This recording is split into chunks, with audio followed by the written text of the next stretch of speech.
Assalamualaikum warahmatullahi wabarakatuh. Kami dari kelompok 6 akan mempresentasikan hasil diskusi kami tentang konsep tekanan dan penerapannya. Kelompok 6 sendiri terdiri atas 3 anggota. Pertama, Nurul Dwi Damayanti dengan NIM 20231130. Kedua, Putri Hasanah dengan NIM 20231132. Yang ketiga, Putri Ramadhani dengan NIM 20231070. Baiklah, materi pertama akan disampaikan oleh Putri Hasanah, yaitu saya sendiri. Tekanan terdiri atas 3 macam. Yang pertama, tekanan pada zat padat, tekanan pada zat cair, dan tekanan pada zat gas. Apa sih itu tekanan? Tekanan memiliki simbol T atau Pascal adalah satuan fisika untuk menyatakan gaya per satuan luas atau A. P itu sendiri yaitu tekanan dengan satuan Pascal, F itu gaya dengan satuan Newton, A luas permukaan dengan satuan meter kuadrat. Definisi tekanan yang pertama, tekanan adalah besarnya gaya yang bekerja pada benda tiap satu satuan luas permukaan bidang tekanan. Yang kedua, jika luas permukaan pada benda kecil, maka tekanan yang terjadi akan besar. Begitu pula sebaliknya. Dan yang ketiga, jika gaya yang diberikan pada benda lebih besar, maka tekanan yang diberikan juga semakin besar. Begitu pula sebaliknya. Nah, masih ingat kan tekanan terdiri atas 3 macam, yaitu tekanan pada zat padat, tekanan pada zat cair, dan tekanan pada zat gas. Yang pertama, kita akan membahas tentang tekanan zat padat. Tekanan zat padat yaitu tekanan yang dipengaruhi oleh gaya dan luas bidang. Semakin besar gaya yang diberikan pada benda, tekanan yang dihasilkan semakin besar pula. Semakin luas permukaan suatu benda, tekanan yang dihasilkan semakin kecil. Rumus dari tekanan zat padat yaitu Pascal sama dengan gaya dibagi luas bidang. Untuk lebih pahamnya, kelompok kami akan membahas contoh soal dari tekanan pada zat padat. Budi mendorong gerobak dengan kedua tangannya dan membutuhkan gaya sebesar 90 Newton. Apabila luas sebuah telapak tangan adalah 150 cm kuadrat, maka tekanan yang diberikan Budi pada gerobak adalah sebesar. Nah, dari soal tadi, kita dapat menyelesaikannya dengan rumus Pascal sama dengan gaya dibagi luas bidang. Di mana kita ketahui gayanya 90 Newton, luas telapak tangan yaitu 150 cm kuadrat atau 0,015 meter kuadrat. Berapakah tekanan kubus? Maka F dibagi 2 dikali A. Nah, F-nya tadi 90 dibagi 2, A-nya kita robah dulu ke meter menjadi 0,015. 2 dikali 0,015 menjadi 0,03. Nah, F-nya tadi itu 90. 90 dibagi 0,03 didapatkan hasilnya 3000 Pascal. Jadi jawabannya adalah 3000 Newton per meter kuadrat. Nah, untuk lebih pahamnya, kita akan membahas penerapan tekanan pada zat padat dalam kehidupan sehari-hari. Yang pertama yaitu mata kapak dibuat tajam ujungnya, karena ujung yang tajam bertujuan untuk memperbesar tekanan agar memudahkan dalam membelah kayu. Yang kedua, alas sepatu salju dibuat lebih besar. Kenapa? Karena alas yang lebar memperkecil tekanan sehingga memudahkan berjalan di atas salju. Contoh penerapan yang ketiga yaitu bentuk kaki bebek lebar dan berselaput. Karena bentuk kaki bebek yang lebar dan berselaput memperkecil tekanan kaki pada tanah. Hal ini memudahkan bebek untuk berjalan dan tidak terperosok di atas lumpur. Contoh penerapan yang keempat yaitu ban mobil khusus untuk medan berat berlumpur dibuat besar. Karena ban yang besar untuk memperkecil tekanan agar memudahkan mobil melaju dan tidak terperosok di atas medan berat berlumpur. Contoh penerapan yang kelima yaitu jarum dan paku dibuat runcing ujungnya. karena ujung yang runcing memperbesar tekanan sehingga memudahkan jarum untuk menancap ke kain dan paku untuk menancap ke kayu. Contoh penerapan yang keenam yaitu sirip ikan. Sirip ikan yang lebar akan memungkinkan ikan bergerak dalam air dengan bebas dan lincah. Hal ini disebabkan karena ikan memperoleh gaya dorong dari gerakannya siripnya yang lebar.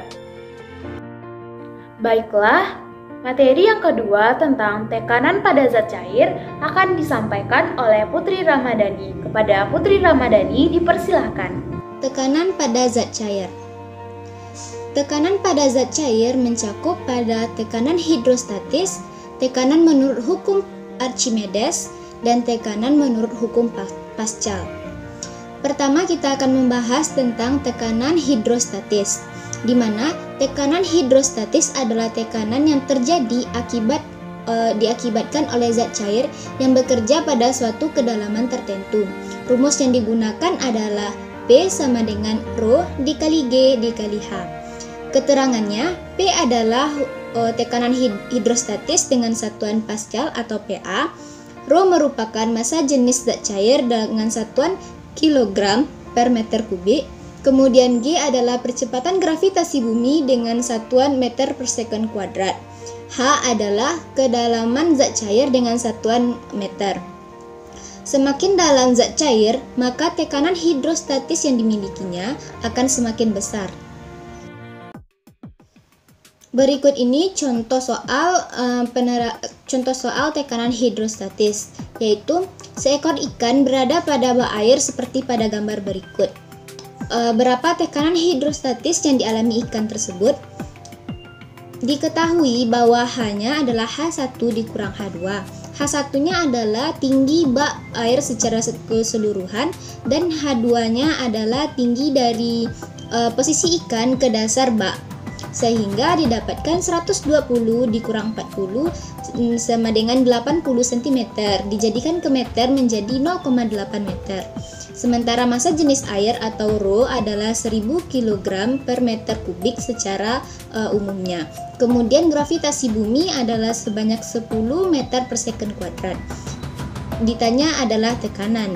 Kita gunakan rumus P sama dengan Rho dikali G dikali H, sehingga P adalah 1000 dikali 10 dikali 0,8 hingga didapatkan tekanan hidrostatisnya sebanyak 8000 Pascal. Penerapan tekanan hidrostatis pada kehidupan sehari-hari. Pertama yaitu pada kita saat berenang, maka semakin dalam kita menyelam, maka telinga akan terasa sakit. Hal ini terjadi karena semakin kita menyelam, maka tekanan hidrostatis yang diberikan oleh air akan semakin besar, dan itu berdampak pada gendang telinga kita.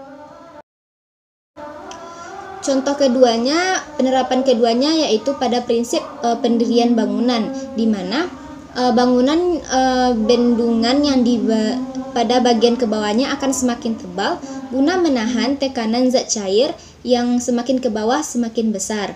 Apabila bendungan itu dibuat sama besar antara atas dan bawahnya, maka itu akan cepat rusak karena tekanan yang diberikan oleh air atau zat cair itu tidak sama.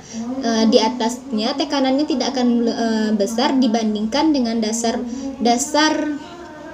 bendungan yang menerima tekanan zat cair yang lebih besar, sehingga prinsip pendirian bangunan bendungan adalah dengan bentuk segitiga dari luas ke bawah dan lancip ke atasnya. Selanjutnya penerapannya ada pada pemasangan infus. Dalam pemasangan infus, semakin tinggi posisi botol infus, maka tekanan yang didapat akan semakin besar. Dengan itu membuat cairan infus dapat lebih mudah masuk ke aliran darah.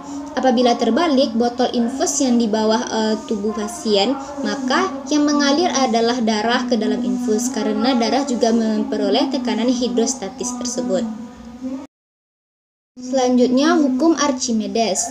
Bunyi hukum Archimedes yaitu jika suatu benda dicelupkan ke dalam zat cair, maka benda itu akan mendapatkan gaya ke atas yang sama dengan besar zat cair yang didesak oleh benda tersebut. Rumus yang digunakan pada hukum Archimedes ada dua, yaitu Fa sama dengan Rho dikali G dikali V, dan Fa sama dengan Wu dikurang Wa. Keterangannya, Fa merupakan gaya apung atau gaya ke atas dengan satuan Newton.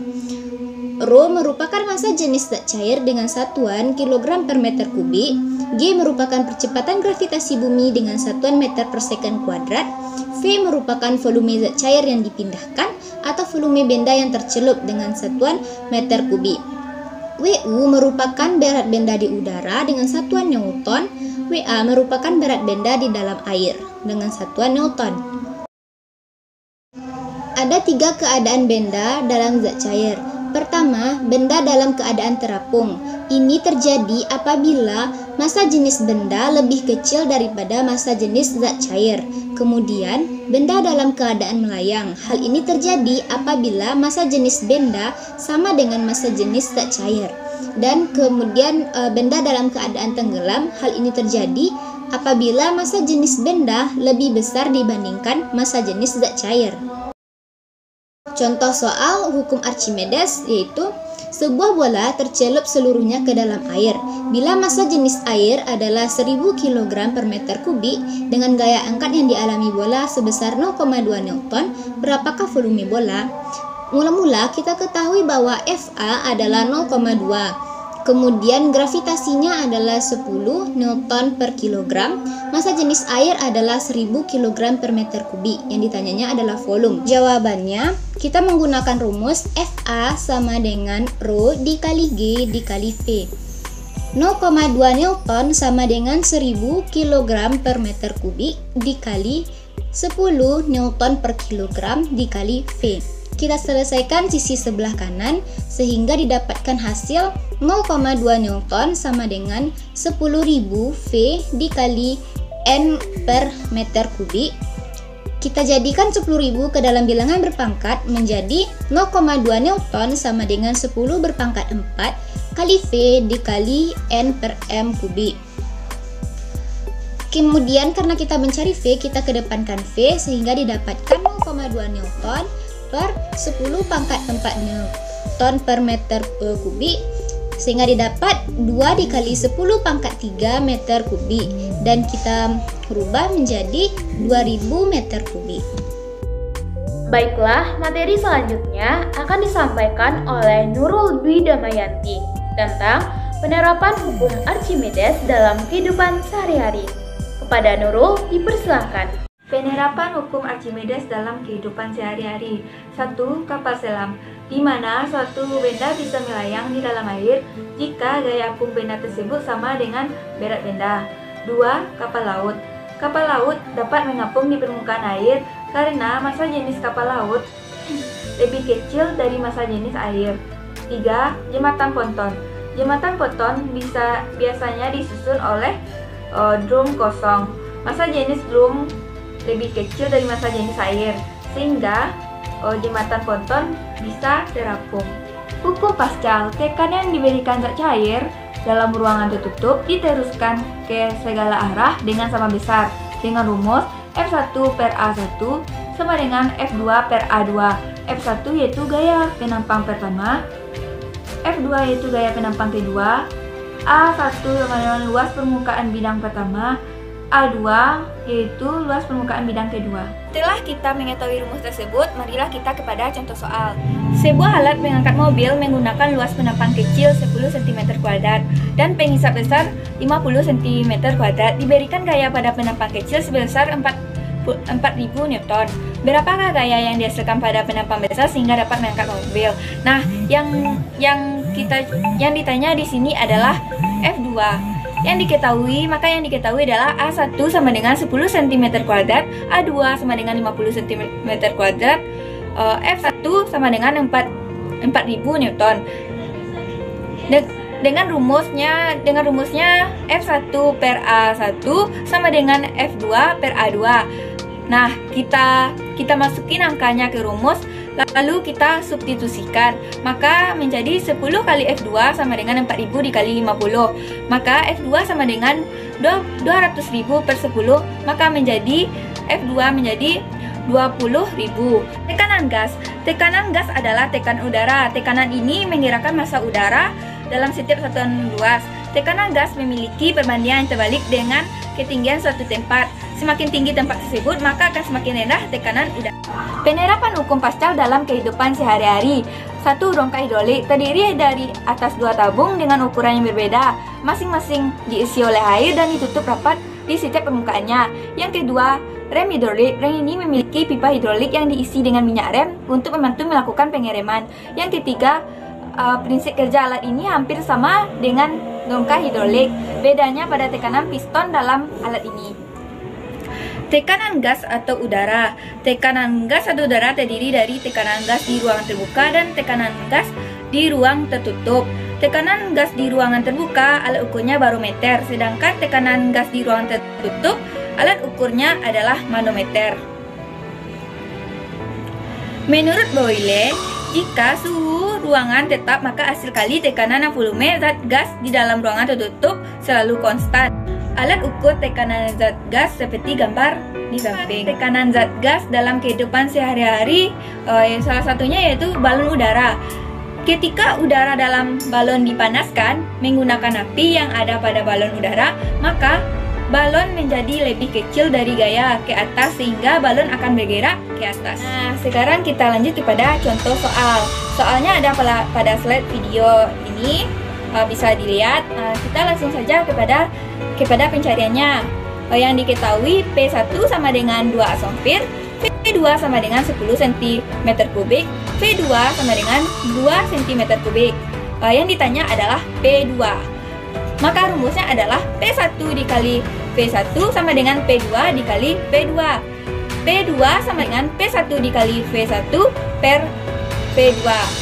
Kita masukin angkanya dan dapat hasilnya menjadi 10 atmosfer. Baiklah, itulah hasil diskusi dari kelompok kami. Kurang dan salah mohon dimaafkan. Jika teman-teman ada kritik dan saran, silahkan sampaikan di e-learning, yaitu di forum diskusi. Dan jika teman-teman ada yang ingin bertanya, silahkan disampaikan juga di e-learning. Wabillahi taufiq wal hidayah. Wassalamualaikum warahmatullahi wabarakatuh.